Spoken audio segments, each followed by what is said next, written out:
السلام علیکم ورحمۃ اللہ وبرکاتہ۔ محترم بھائیوں، بزرگوں، دوستو، یہ ہمارا آپ کے مسائل اور ان کے جوابات کا 51واں سبق ہے۔ محترم بزرگوں، میں آج ایک جلسے کے سلسلے میں سفر پہ ہوں۔ میں نے کل کے سبق میں بھی بتایا تھا، لیکن چونکہ آپ کے مسائل اور ان کے جوابات کا جب سے ہم نے میل پر سلسلہ شروع کیا ہے تو بہت زیادہ مسائل آ رہے ہیں، اس لیے میں نے سوچا اگر اس کا ناغہ ہو جائے گا تو پھر بہت سارے لوگ جو انتظار میں ہیں ان لوگوں کو تاخیر ہوں گی۔ اس کے لیے میں نے کل سنیچر کو ہی یہ سارے سوالات اور ان کے جوابات ریکارڈ کر لے لیے تھے۔ چونکہ وقت کی تھوڑی سی تنگی تھی، اس لیے اس ہفتے میں ویڈیو ریکارڈنگ نہیں کر سکا، تو یہ سارے مسائل اور ان کے جوابات آڈیو میں ہی ہیں۔ اس لیے آج کا جو پہلا سوال ہے، پچھلے ہفتے ہمارے محمد اشرف صاحب، انہوں نے ممبئی سے بٹ کوائن اور کرپٹو کرنسی کے تعلق سے پوچھا تھا کہ مولانا یہ حلال ہے یا حرام ہے، اس کی تجارت کر سکتے ہیں یا نہیں کر سکتے ہیں، اس کو خرید سکتے ہیں یا نہیں خرید سکتے ہیں، بیچ سکتے ہیں یا نہیں بیچ سکتے ہیں۔ اس لیے کہ آج کل مارکیٹ کے اندر مسلمانوں کی ایک بہت بڑی تعداد وہ بٹ کوائن کی خرید و فروخت کر رہی ہے بغیر یہ جانے کے کہ شرعاً یہ حلال ہے یا نہیں ہے۔ بھائی ہمارے محمد اشرف صاحب، اس ہفتے مجھے تحقیق کے بعد آپ کے سوال کا جواب دو جگہ ملا ہے۔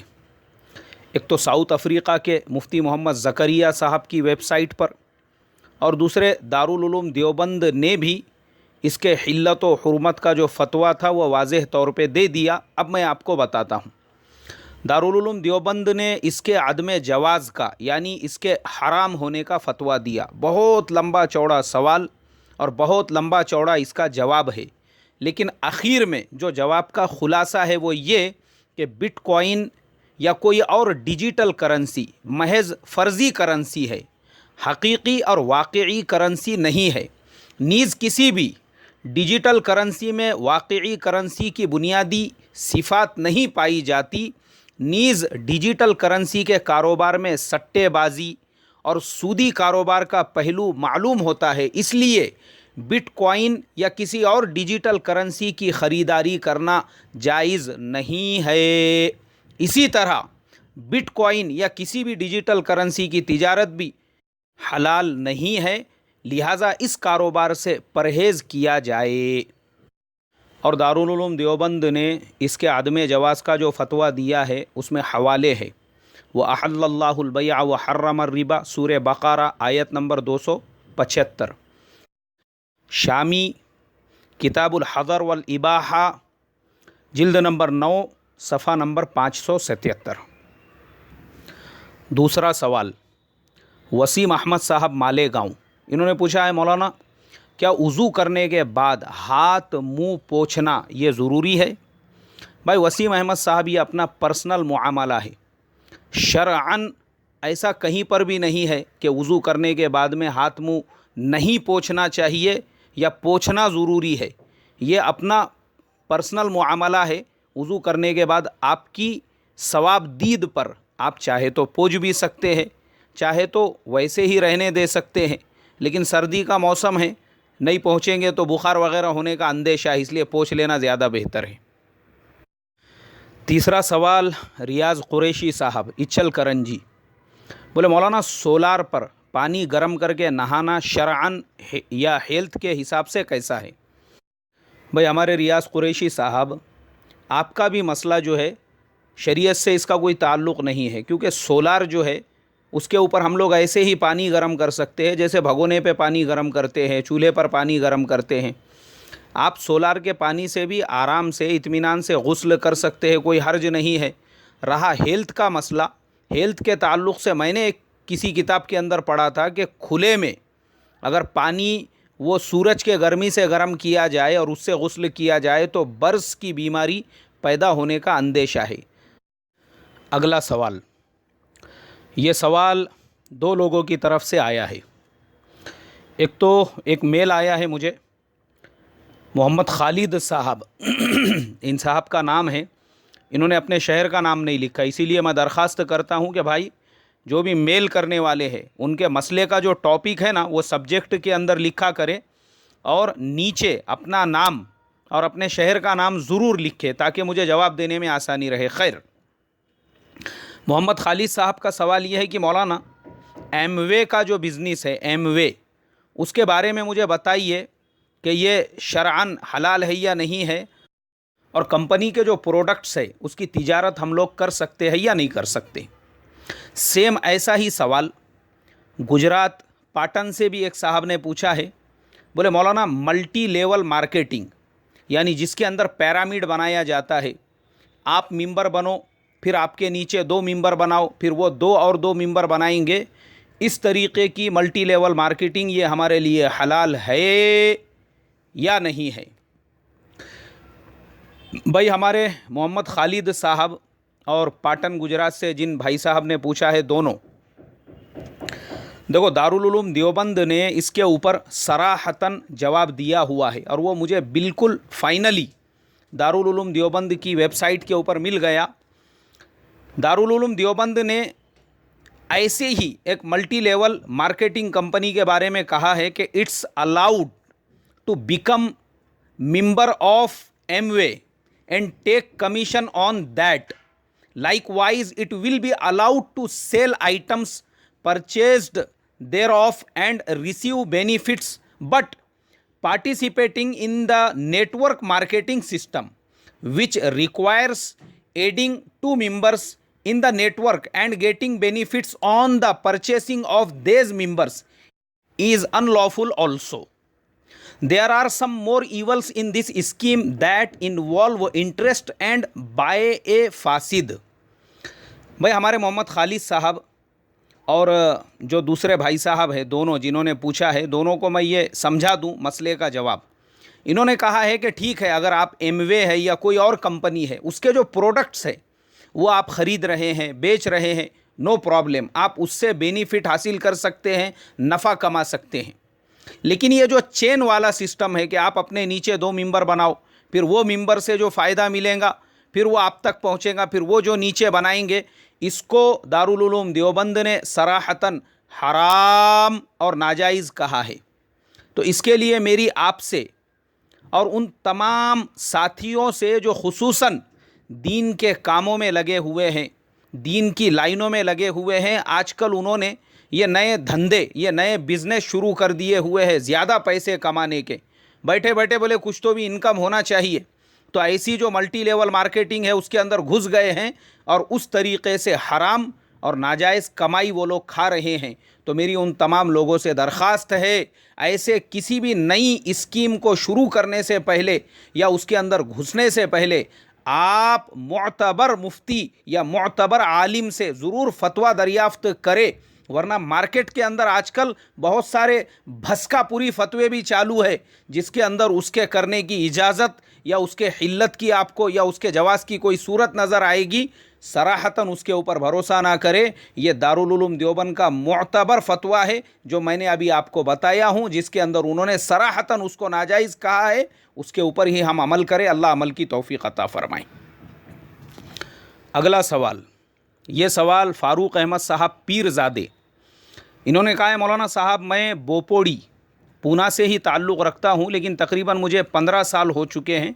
میں سعودی عرب میں رہتا ہوں، جدہ میں کام کرتا ہوں، اور میں ہمیشہ آپ کے ڈیلی سبق کو سنتا ہوں جو مجھے بوپوڑی گروپ کے طرف سے ملتے رہتے ہیں. میں آپ کے بیانات سے بہت زیادہ متاثر ہوا ہوں. ہر چھٹی میں آپ سے ملنے کا میں سوچتا ہوں، لیکن مصروفیت کی وجہ سے ملاقات نہیں ہو پاتی ہے. میں آپ سے ایک مسئلے کا حل پوچھنا چاہتا ہوں. میرا مسئلہ یہ ہے کہ 4 مہینے پہلے میری والدہ محترمہ کا انتقال ہو چکا ہے، اور والدہ محترمہ نے انتقال سے پہلے ایک وصیت بنائی تھی جس کے مطابق ان کے کچھ پیسے 2 بیٹی اور 2 بیٹوں کے درمیان میں برابر یعنی 4 حصے کر کے تقسیم کیے جائے. ان کے سارے پیسے میرے پاس میں ہی رہتے ہیں.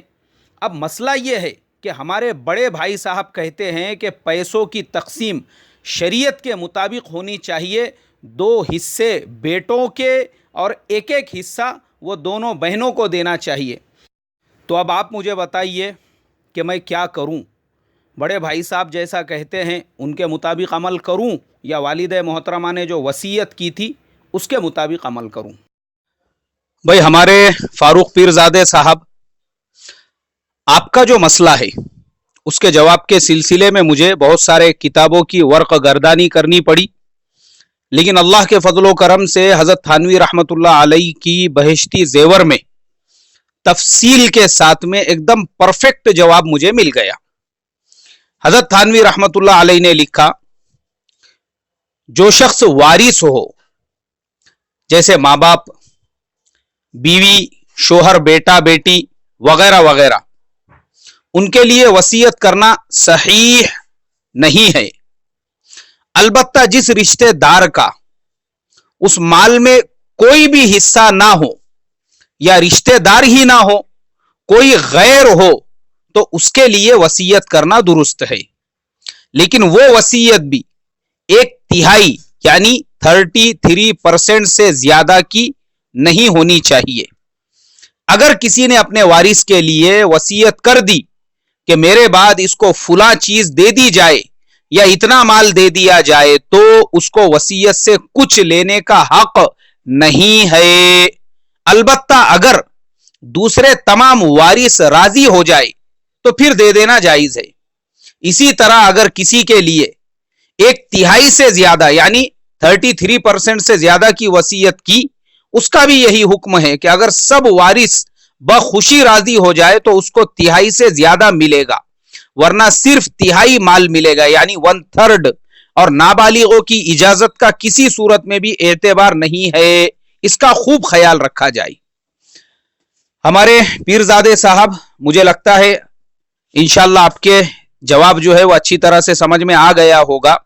حضرت تھانوی رحمۃ اللہ علیہ نے یہ جو مسئلہ لکھا ہے، یہ اللہ کے پیارے نبی صلی اللہ علیہ وسلم کے اس حدیث کی روشنی میں لکھا ہے جس میں اللہ کے پیارے نبی صلی اللہ علیہ وسلم نے فرمایا، ان اللہ قد اعطى كل ذی حق حقه فلا وصیۃ لوارث، رواہ ابو داود، حدیث نمبر 2870، والترمذی حدیث نمبر 2120، والنسائی حدیث نمبر 4641، وابن ماجہ حدیث نمبر 2713۔